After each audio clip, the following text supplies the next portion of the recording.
গত 2 দিন থেকে সোশ্যাল মিডিয়া একটা ভিডিও খুব ভাইরাল।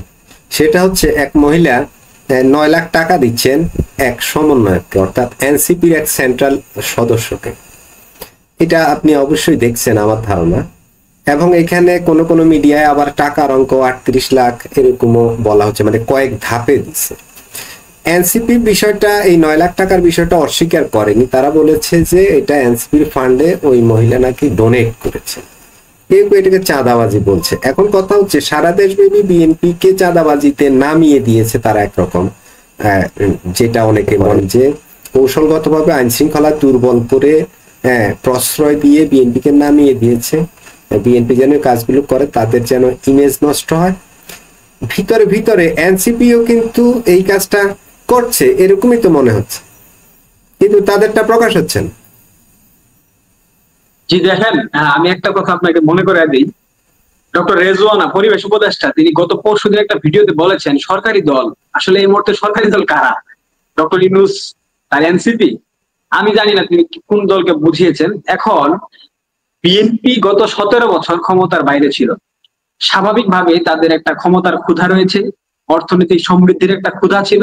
তো সেই ক্ষুধার জায়গা থেকে তারা এখন ক্ষুধার্ত কাকের সামনে যদি আপনি পানি রাখেন, বা তৃষ্ণার্ত কাকের সামনে পানি রাখলে স্বাভাবিকভাবে সেই পানি কাক খাইতে যাবে এবং খাওয়ার জন্য সর্বোচ্চ চেষ্টা করবে। সেখানে যদি সংগ্রামও করতে হয় সেটাও করবে, কারণ তার পানি প্রয়োজন। তো বিএনপির জায়গা থেকে আসলে বিএনপি যেটা করতেছে, এটা তাদের পুরান রূপ 2001 থেকে 2006 সালে তাদের যে দুর্বৃত্তায়ন, তাদের যে অপশাসন, আওয়ামন সৃষ্টি, এই সেম রূপটা আবার তারা ফিরিয়ে এনেছে। তো এই জায়গা থেকে আসলে এনসিপি চাঁদাবাজি করছে না এটা আমি বলবো না। এনসিপি এবং জামাত উভয় স্মার্টলি চাঁদাবাজি করতেছে। এখন বিএনপির বিষয়গুলো মিডিয়াতে কেন আসছে?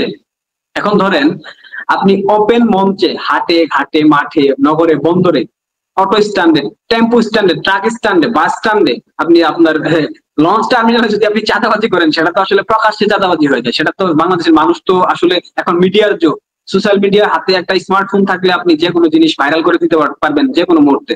তো এই জায়গা থেকে বিএনপির বিষয়গুলা সামনে চলে আসছে, কারণ তারা তো স্মার্টলি চাঁদাবাজি করতে পারছে না। আপনি তথ্য নিয়ে দেখেন, আমি অনেক তথ্য জানি।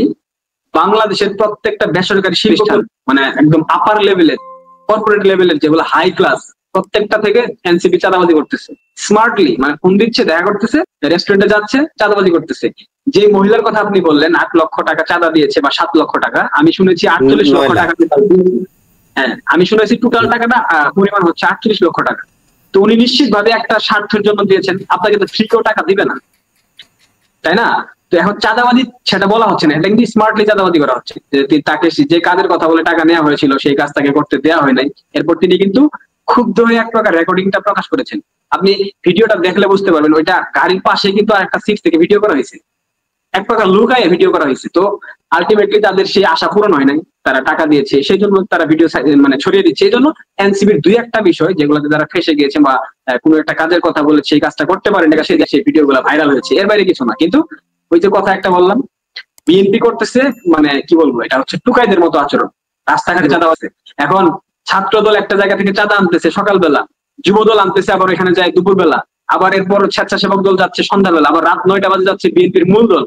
তো আপনি একটা ক্ষুদ্র উদ্যোক্তাকে যদি আপনি 3 বার চাঁদার জন্য যান, 4 বার চাঁদার জন্য যান, দৈনিক 100 টাকা করে দিলেও 400 টাকা। আওয়ামী লীগের আমলে চাঁদাবাজি ছিল না আমি বলবো না, ছিল, বাট সেটার একটা সংকীর্ণ পরিমাণ ছিল এবং সেটা একজন ব্যক্তি খাইতো। একটা লাইনের টাকা আপনি ধরেন মতিঝিল কমলাপুর স্টেশনের পাশে যে লাইনটা আছে, ওইখানে একজন টাকা খাইতো বা একটা নির্দিষ্ট দল খাইতো। কিন্তু বিএনপির ব্যাপারটা হয়েছে কি, 4 জন খাচ্ছে একটা জায়গা থেকে। তো আপনি যখন 4 জন খাইতে যাবেন, একজন মানুষের ইনকাম সারাদিন শেষে 1000 টাকা প্রফিট, ওইখানে যদি আপনি 400 টাকা চাঁদা নেন, তার ইলেকট্রিক বিল আছে, তার খাবার খরচ আছে, সে কি ব্যবসা করবে? তার ব্যবসা কি করা পসিবল? জায়গা থেকে মানুষ ক্ষুব্ধ। বাংলাদেশের প্রত্যেকটা মানুষ, বিশেষ করে তৃণমূল অঞ্চলের জেলা উপজেলা ইউনিয়ন পর্যায়ে মানুষ প্রচন্ড বিরক্ত বিএনপির উপর। কারণ নেতাকর্মীরা মানে যা করতেছে, এটা আসলে মানে কি বলবো, রাজনৈতিক দুর্বৃত্তায়ন বলবো, এটা শেষ করা যাবে না বলে আসলে। ওই জায়গা থেকে এনসিপি স্মার্টলি চাঁদাবাজি করতেছে, কারণ তো তারা স্মার্ট ছাত্র নেতা, তারা নতুন নতুন রাজনীতি শিখতেছে, হ্যাঁ, তারা টেকনোলজিক্যালি অনেক আপডেটেড। সব জায়গা মিলে আমার মনে হচ্ছে বিএনপি সেই ব্যাকডেটেড চাঁদাবাজির যুগে পড়ে আছে, এই জন্য বিএনপি বেশি মিডিয়াতে আসতেছে, এটাই, আর কিছু না।